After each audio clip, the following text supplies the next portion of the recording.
Quand j'ai perdu mon bébé dans un accident de voiture, mon mari Preston passait par hasard en voiture avec son assistante féminine. Sur le siège passager, il a vu ma robe blanche trempée de sang, a couvert les yeux curieux de son assistante et a murmuré froidement « Quelle malchance !» Ne regarde pas. Ensuite, il a accéléré et est parti. Cette même nuit, alors que j'étais dans la chambre, j'ai trouvé un soutien-gorge en dentelle caché dans un coin de notre armoire, un soutien-gorge qui n'était certainement pas le mien. J'ai fermé la porte de l'armoire et calmement composé un numéro. Monsieur Miller, j'ai pris une décision. Je peux quitter la ville la semaine prochaine et commencer dans votre entreprise. C'est une merveilleuse nouvelle, mademoiselle Baker. Nous sommes ravis de vous accueillir parmi nous, répondit-il joyeusement. Dès que j'ai terminé l'appel, Preston est sorti de la salle de bain, les cheveux mouillés et des gouttes d'eau encore accrochées à sa peau. Il mettait habituellement 5 minutes sous la douche, mais dernièrement, il y restait au moins une demi-heure, toujours avec son téléphone en main.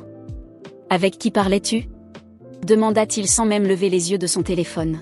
« Je parlais avec Monsieur Miller, répondis-je sincèrement. »« Ah, dit-il, accordant à peine de l'attention. » Comme d'habitude, il ne m'écoutait pas vraiment, et pour la première fois, je ne me suis pas énervé ni n'ai fait de scène. J'ai simplement commencé à rédiger ma lettre de démission sur mon téléphone. Lorsqu'il tendit la main pour attraper sa tasse d'eau, probablement en attendant le thé relaxant que je lui préparais chaque soir, il s'arrêta en remarquant qu'elle n'était pas là. Finalement, il m'adressa un regard. J'ai montré ta radiographie à un spécialiste. Il a dit que ce n'était qu'une blessure légère, rien de grave. Garde simplement la plaie au sec, commenta-t-il. D'accord, répondis-je sans lever les yeux, continuant à écrire. Cet après-midi, on m'avait fait 8 points de suture à la jambe à cause de l'accident. Pire encore, je venais de découvrir que j'étais enceinte de 4 semaines et que je montrais déjà des signes de fausse couche. Le médecin s'était excusé en disant que si on m'avait emmenée à l'hôpital plus tôt, le bébé aurait pu être sauvé. En voyant l'expression vide sur mon visage, Preston fronça les sourcils et commença à s'approcher pour voir ce que je faisais. Mais à ce moment-là, son téléphone sonna et ses lèvres se courbèrent en un sourire. Sans réfléchir à 2 fois, il se tourna et disparut dans son bureau. Dès qu'il fut hors de vue, j'ai ouvert mon compte secret sur les réseaux sociaux et consulté son fil d'actualité. Comme prévu, il y avait une nouvelle publication visible pour tout le monde sauf pour moi. C'était une lettre d'excuse. Je n'aurais pas dû décevoir l'assistante la plus adorable du monde. J'avais promis de dîner après le travail, mais le travail s'est interposé et je l'ai fait attendre 10 minutes. Totalement ma faute. Je ferai mieux à partir de maintenant. Je serai un bon patron. J'ai aimé la publication, au même moment, j'ai reçu une notification de Monsieur Miller, le contrat. J'ai cliqué sur le lien et signé le document sans hésiter. Le lendemain matin, Preston s'est réveillé tôt et a ramené des bagels et des pâtisseries d'un restaurant réputé. Juste au moment où j'étais sur le point d'ouvrir le sac contenant des croissants au chocolat, il écarta ma main. « Tu aimes les bagels au beurre de cacahuète, non ? J'en ai pris un juste pour toi. » Je suis restée figée une seconde avant de réaliser que les croissants au chocolat n'étaient pas pour moi, ils étaient pour son assistante, Penelope Byrne. Je ne pouvais plus me contenir. Nous sommes ensemble depuis 7 ans et tu ne sais toujours pas que je suis allergique aux cacahuètes. Son expression s'assombrit et il se leva brusquement, en criant. Arrête de faire une scène. Mange-le ou pas, je m'en fiche. Pendant qu'il se préparait à partir, je suis entrée dans la chambre et suis revenue avec un sac. Quand tu verras Pénélope plus tard, fais-moi une faveur et rends-lui ceci. Il fronça les sourcils avant de prendre le sac.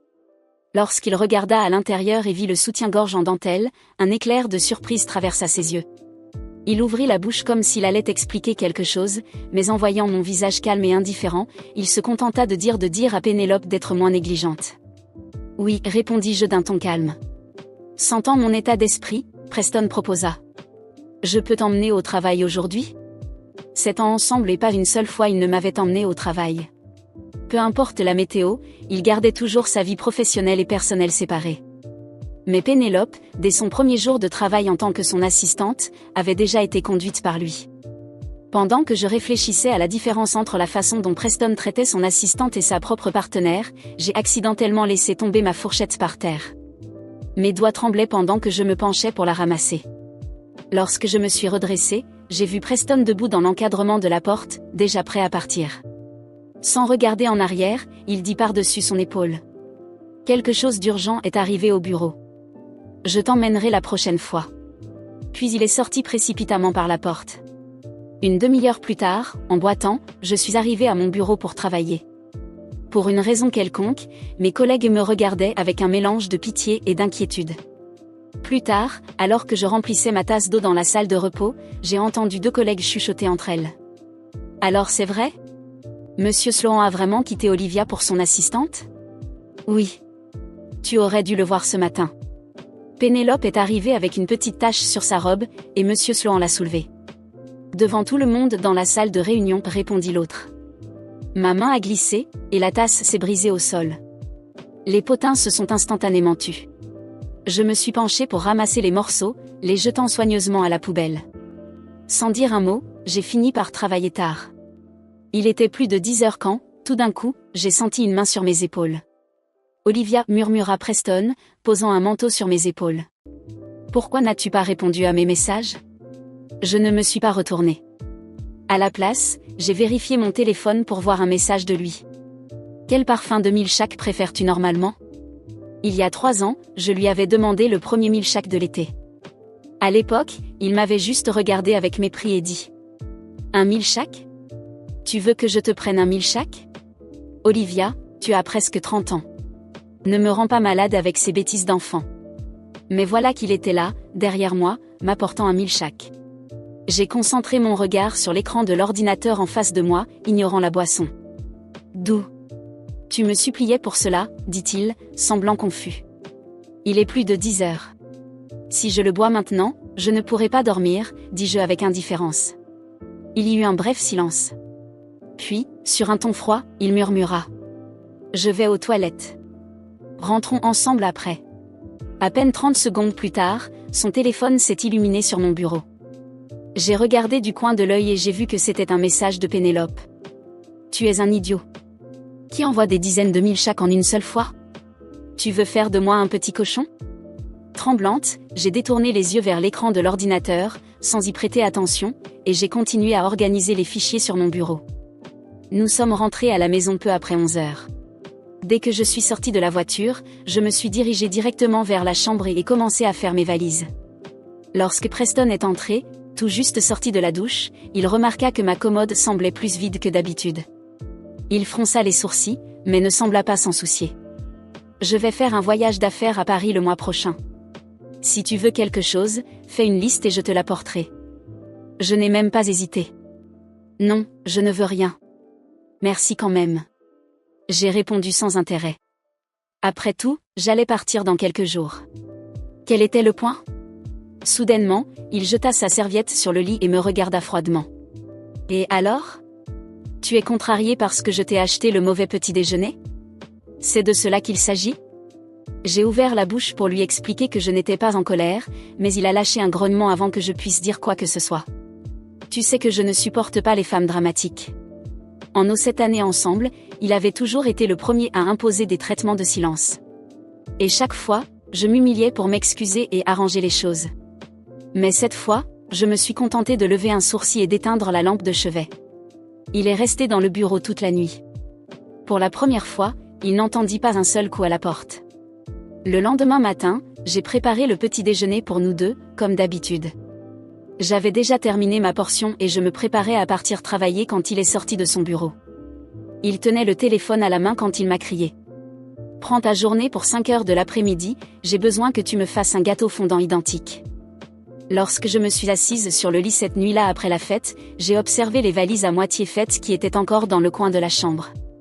L'ambiance était froide, et le silence oppressant de la maison accentuait encore plus ma solitude. Je savais que le moment de partir approchait, mais je voulais quelque chose de plus. Quelque chose qui ferait que Preston ressente au moins une fraction de la douleur qu'il m'avait causée. Le lendemain matin, alors qu'il partait pour un autre jour de travail, je n'ai pas pu me contenir. J'ai fait une recherche rapide et trouvé le contact des parents de Pénélope. Ils vivaient dans une petite ville à quelques heures de là. Je les ai contactés, prétendant être une collègue préoccupée par la relation de leur fille avec un homme marié. La voix de l'autre côté de la ligne tremblait, les parents de Pénélope ne savaient rien, et le silence inconfortable entre mes mots révélait l'impact de la nouvelle. Vous devez lui parler. Ce n'est pas juste qu'elle s'implique avec un homme engagé. Elle mérite mieux, ai-je conclu, laissant le message comme une bombe prête à exploser.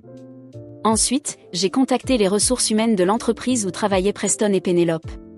L'anonymat était mon atout, et j'ai déposé une plainte formelle concernant une conduite inappropriée sur le lieu de travail entre le patron et l'assistante. J'imaginais les murmures et les commérages dans les couloirs, tandis que Pénélope, avec son air de supériorité, devenait enfin la cible des potins qu'elle aimait tant provoquer chez les autres. Puis, j'ai rédigé un email destiné à Pénélope. Cette fois, je serai direct. Le message disait sans détour que Preston ne s'était jamais réellement intéressé à elle, qu'il ne la voyait que comme une distraction temporaire. Un mensonge, bien sûr, mais une vérité émotionnelle que je voulais semer. Je voulais qu'elle doute de lui, que la confiance entre eux se brise. Ce même matin, pendant que j'attendais que Preston parte travailler, j'ai pris soin de débloquer la carte de crédit partagée, ce qui signifiait qu'il avait également accès au crédit illimité que je n'avais jamais hésité à utiliser. Avant de partir, j'ai fait quelques petits achats pour moi, des valises de haute qualité, des vêtements chers et des bijoux. Des articles qui n'étaient pas vraiment pour moi, mais qui serviraient à laisser une trace de question dans son esprit. Puis, j'ai de nouveau bloqué la carte.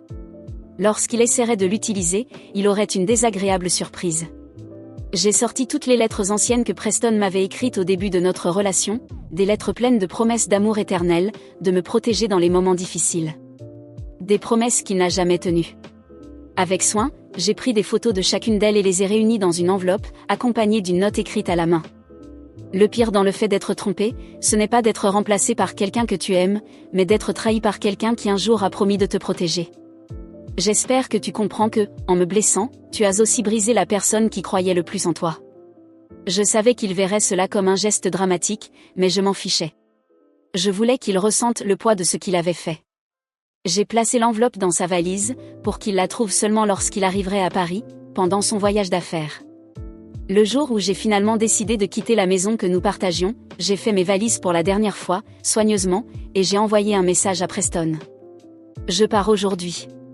Tu n'as pas à t'inquiéter de revenir à la maison ce soir. Toi et Pénélope pouvez enfin vivre votre histoire d'amour sans ma présence. J'espère que tu seras heureux. J'ai envoyé le message et supprimé son contact de ma liste. Je savais qu'il ne répondrait pas immédiatement, peut-être même que cela ne lui importerait pas. Mais quand il lirait cela, je voulais qu'il ait au moins un moment de malaise. Que mon absence, au moins pour un instant, lui fasse ressentir quelque chose. Plus tard, dans l'hôtel où je séjournais, j'ai reçu un message inattendu de Preston. Que essaies-tu de prouver, Olivia ? Ça n'a pas besoin d'être ainsi. J'ai lu le message avec un mélange d'amertume et de soulagement. Cette phrase courte résumait à quel point il ne comprenait rien de ce qui se passait. Ce n'était pas une question de prouver quelque chose. C'était une question de finalement me libérer du cauchemar qu'il était devenu. J'ai bloqué son numéro et respiré profondément. Quelques semaines plus tard, un ancien collègue de travail m'a raconté comment Pénélope était en train d'être enquêtée pour conduite inappropriée et comment ses parents l'avaient poussée à quitter le travail et à retourner dans sa ville natale. Preston, quant à lui, était complètement perdu, essayant de garder sa position au travail tout en faisant face au chaos que j'avais laissé. Et, tandis que j'observais le coucher du soleil depuis la fenêtre de mon nouvel appartement, j'ai souri. Peut-être que je n'avais pas une fin heureuse conventionnelle, mais j'avais quelque chose qui valait bien plus, la certitude qu'il, enfin, ferait face aux conséquences de ses actes, et que sa nouvelle histoire d'amour serait tout sauf un conte de fées. Après avoir laissé Preston et tout le chaos derrière moi, j'ai déménagé dans un nouvel appartement, dans une nouvelle ville, où personne ne connaissait mon histoire, mes cicatrices ni mes douleurs. Le premier mois fut le plus difficile, les souvenirs me hantaient, parfois, la solitude me semblait presque insupportable. Je me souvenais encore des bons moments, ceux qui avaient eu lieu avant toute la douleur et la trahison. Mais, chaque jour, la tristesse se transformait en quelque chose de plus supportable. Au lieu de pleurer, j'ai commencé à regarder vers l'avenir. J'ai réussi à m'établir dans la nouvelle entreprise, où mes collègues me traitaient avec respect et où, pour la première fois, j'ai senti que mon travail était valorisé. J'avais un nouveau patron, quelqu'un qui voyait du potentiel en moi et m'encourageait à grandir professionnellement. Bientôt, j'ai été promue à un poste de direction, quelque chose que Preston n'aurait jamais cru que je pourrais atteindre. L'ironie de la situation ne m'a pas échappé, mais au lieu de ressentir du ressentiment, j'ai utilisé cette énergie pour me motiver à aller de l'avant. Au cours des mois suivants, j'ai fait de nouvelles amitiés. Des personnes qui se préoccupaient vraiment de moi, qui s'intéressaient à mes opinions et qui aimaient ma compagnie, sans aucun intérêt caché. Avec le temps, j'ai commencé à sortir avec ces personnes, à rire avec elles, et peu à peu, je me suis rendu compte que le poids du passé devenait plus léger. Mais bien sûr, certaines cicatrices ne disparaîtraient jamais complètement. Je me surprenais encore à penser à Preston parfois. Pas avec nostalgie ou désir de revivre ce que nous avions, mais avec une curiosité morbide. Je me demandais s'il était heureux, s'il s'était marié avec Pénélope, s'il continuait à travailler après tout ce qui s'était passé. Mais je ne l'ai jamais cherché. C'était comme s'ils avaient disparu de ma vie, et j'étais en paix avec cela. Pénélope et Preston appartenaient maintenant à un passé que je préférais laisser enterrer. Un jour, j'ai été surprise par un message d'un ancien collègue de travail, quelqu'un que je n'avais pas vu depuis l'époque où je travaillais avec Preston. Il m'a raconté qu'après tout le scandale à l'entreprise, Preston avait perdu son poste. Il semble que les rumeurs et les enquêtes avaient eu un impact plus important que je ne l'avais imaginé. Il s'était isolé, s'était éloigné de tout le monde et, selon les mots de mon ancien collègue, avait disparu dans le fond du gouffre. Pénélope, quant à elle, était retournée dans sa ville natale et plus personne n'avait entendu parler d'elle. À ma grande surprise, en entendant cela, je n'ai ressenti ni satisfaction ni soulagement. Seulement une sorte d'indifférence froide. Ma vie a continué. J'ai rencontré un homme quelques années plus tard, quelqu'un de gentil, qui m'a montré que l'amour n'avait pas à être synonyme de douleur et d'insécurité. Il n'était pas parfait, mais il était prêt à partager la vie avec moi d'une manière que Preston n'avait jamais été. Nous avons pris notre relation avec calme, et pour la première fois, j'ai trouvé une paix que je n'avais jamais imaginée possible. Malgré tout, le passé faisait toujours partie de moi. Il y avait encore des nuits où je me réveillais d'un cauchemar, me rappelant les cris, les trahisons, le vide que je ressentais en vivant aux côtés de Preston. Mais quand cela arrivait, je me permettais de ressentir la douleur, je prenais une grande respiration et je revenais à regarder le présent, l'homme à mes côtés, les décisions que j'avais prises et la vie que j'avais finalement construite. Je n'ai plus jamais eu de nouvelles de Preston ni de Pénélope. Parfois, je me demandais s'il pensait encore à moi, s'il avait un jour regretté ce qu'il avait perdu. Mais au fond, cela n'avait plus d'importance. J'avais ma vie, mes réalisations, et la douleur du passé n'était plus qu'une ombre qui ne pouvait plus me dominer. Et c'est ainsi que j'ai continué, avec la certitude qu'en dépit des cicatrices, j'avais gagné. J'ai survécu au pire, je suis rené de mes cendres et je suis devenue une version plus forte de moi-même. Et pour moi, c'était plus que suffisant.